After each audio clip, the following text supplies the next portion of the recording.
నమస్తే welcome to 99 TV నేను ప్రియాంక కొండపోత వర్షాలు అంటే కేవలం రోడ్లపై నీళ్లు నిలవటం ట్రాఫిక్ జామ్లు ఏర్పడటం మాత్రమే కాదు కొన్నిసార్లు ఒక రాష్ట్రం మొత్తం స్తంభించిపోయే పరిస్థితులు కూడా వస్తాయి ఇప్పుడు అలాంటి విపత్కర పరిస్థితిని మహారాష్ట్ర ఎదుర్కొంటోంది గత కొన్ని రోజులుగా ఎడతెరిపి లేకుండా కురుస్తున్న భారీ వర్షాలు రాష్ట్రాన్ని అతలాకుతలం చేస్తున్నాయి ముఖ్యంగా ముంబై పూణే తానే పాల్ఘర్ రాయ్గఢ్ జిల్లాలో పరిస్థితి అత్యంత ఆందోళనకరంగా మారింది భారీ వర్షాల కారణంగా ఇప్పటి వరకు కనీసం 13 మంది ప్రాణాలు కోల్పోయినట్లు అధికారులు వెల్లడించారు వందలాది కుటుంబాలు ఇళ్లలోనే చిక్కుకుపోయాయి అనేక గ్రామాలు వరద నీటితో చుట్టుముట్టబడి ద్వీపాల్లా మారిపోయాయి రహదారులు తెగిపోవటం కొండ చిరులు విరిగిపట్టం రైల్వే పట్టాలు దెబ్బతినడం విమాన సర్వీసులు రద్దు కావటం వంటి పరిణామాలతో మహారాష్ట్రలో సాధారణ జీవితం పూర్తిగా అస్తవ్యస్తమైంది ముఖ్యంగా దేశ ఆర్థిక రాజధాని ముంబైపై ఈ వర్షాల ప్రభావం తీవ్రంగా కనిపిస్తోంది ప్రతి ఏడాది మాన్సూన్ సమయంలో ముంబైలో భారీ వర్షాలు పడటం కొత్త విషయం కాదు అయితే ఈసారి వర్షాల తీవ్రత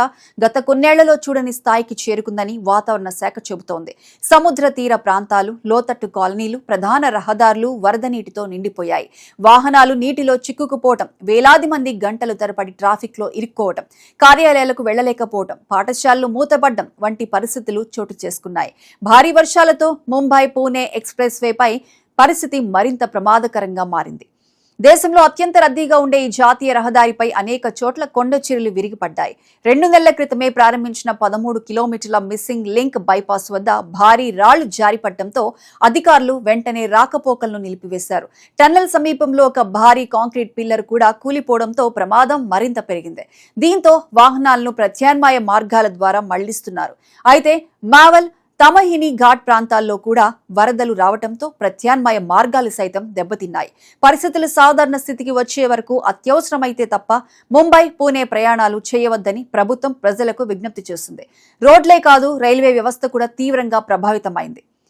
కర్జాద్ లోనావాలా మధ్య బోర్ఘాట్ సెక్షన్లో భారీ కొండచర్యలు విరిగిపట్టడంతో 3 ప్రధాన రైల్వే లైన్లు దెబ్బతిన్నాయి దీంతో ముంబై పూణే మార్గంలో నడిచే కనీసం 16 రైళ్లను పూర్తిగా రద్దు చేశారు మరో 9 రైళ్లను ఇతర మార్గాల ద్వారా మళ్లించారు వేలాది మంది ప్రయాణికులు స్టేషన్లోనే చిక్కుకుపోయారు రైళ్ల ఆలస్యం కారణంగా దేశవ్యాప్తంగా ఇతర రైలు సర్వీసులపై కూడా ప్రభావం పడింది విమాన రాకపోకలు కూడా అంతరాయం కలిగాయి ఛత్రపతి శివాజీ మహారాజ్ అంతర్జాతీయ విమానాశ్రయంలో భారీ వర్షాలు తక్కువ విజిబిలిటీ కారణంగా 17 విమానాలను పూర్తిగా రద్దు చేశారు మరో 200కు పైగా విమానాలు గంటల తరబడి ఆలస్యంగా నడిచాయి ప్రయాణికులు విమానాశ్రయాల్లోనే వేచి ఉండాల్సి వచ్చింది దేశీయ అంతర్జాతీయ విమానాల షెడ్యూళ్లు పూర్తిగా దెబ్బతిన్నాయి పూణే జిల్లాలో పరిస్థితి మరింత విషమంగా మారింది ఇంద్రాయణి నది ఉప్పొంగి ప్రవహిస్తుండటంతో ప్రసిద్ధ పుణ్యక్షేత్రం అలంది పూర్తిగా జల దిగ్బంధంలో చిక్కుకుంది పట్టణానికి వెళ్లే 4 ప్రధాన వంతెనలు వరద నీటిలో మునిగిపోయాయి ప్రతి సంవత్సరం లక్షలాది మంది భక్తులు సందర్శించే ఈ క్షేత్రం ప్రస్తుతం ప్రపంచంతో సంబంధాలు కోల్పోయినట్లుగా మారింది జూలై 8న జరిగే సంత జ్ఞానేశ్వర్ మహారాజ్ పల్లకి ఉత్సవానికి వేలాది మంది భక్తులు రావాల్సి ఉండగా ప్రస్తుత పరిస్థితుల్లో అలందికి రావద్దని అధికారులు ప్రత్యేకంగా హెచ్చరించారు ఇప్పటికే ప్రయాణంలో ఉన్న భక్తులు కూడా సురక్షిత ప్రాంతాల్లోనే ఉండాలని సూచించారు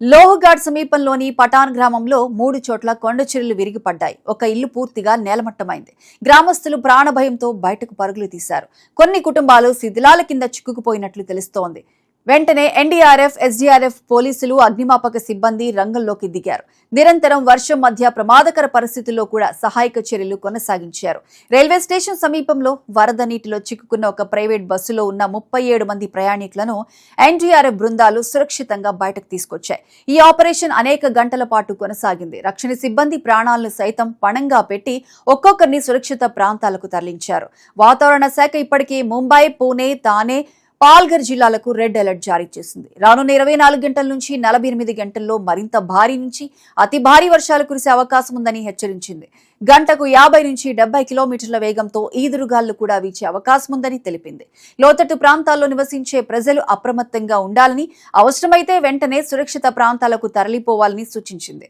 పరిస్థితుల దృష్ట్యా పలు జిల్లాల్లో పాఠశాలలు కళాశాలలకు సెలవులు ప్రకటించారు ప్రభుత్వ కార్యాలయాల్లో కూడా అత్యవసర సిబ్బంది మినహా మిగిలిన వారికి ఇంటి నుంచే పనిచేసే అవకాశాన్ని పరిశీలిస్తున్నారు మున్సిపల్ అధికారులు 24 గంటల కంట్రోల్ రూమ్లను ఏర్పాటు చేసి సహాయక చర్యలను సమన్వయం చేస్తున్నారు విద్యుత్ శాఖ నీటి సరఫరా సంస్థలు ఆరోగ్య శాఖలు కూడా అత్యవసర పరిస్థితిని ఎదుర్కొనేందుకు ప్రత్యేక బృందాలను సిద్ధంగా ఉంచాయి వర్షాల కారణంగా అనేక ప్రాంతాల్లో విద్యుత్ సరఫరా నిలిచిపోయింది చెట్లు నేలకొరిగి విద్యుత్ తీగలపై పడటంతో మరమ్మత్తు పనులు కూడా సవాలుగా మారాయి. కొన్ని ప్రాంతాల్లో మొబైల్ నెట్వర్క్లు కూడా పనిచేయకపోవడంతో ప్రజలు తీవ్ర ఇబ్బందులు ఎదుర్కొంటున్నారు. రైతులకు కూడా ఈ వర్షాలు భారీ నష్టాన్ని మిగిల్చాయి. పంట పొలాలు నీట మునిగాయి. పశువుల మేత కొరత ఏర్పడింది. కొన్ని ప్రాంతాల్లో వ్యవసాయ భూములు పూర్తిగా వరద నీటిలో మునిగిపోయాయి. మరోవైపు వర్షాల కారణంగా డ్యాంలు, రిజర్వాయర్లు వేగంగా నిండుతున్నాయి. అధికారులు వరద నీటిని నియంత్రితంగా విడుదల చేస్తుండటంతో నదులు దిగువ ప్రాంతాల్లో నివసించే ప్రజలను అప్రమత్తం చేస్తున్నారు. గత కొన్ని సంవత్సరాలుగా వాతావరణ మార్పుల ప్రభావంతో ఇలాంటి అతివృష్టి సంఘటనలు మరింత పెరుగుతున్నాయని నిపుణులు చెబుతున్నారు.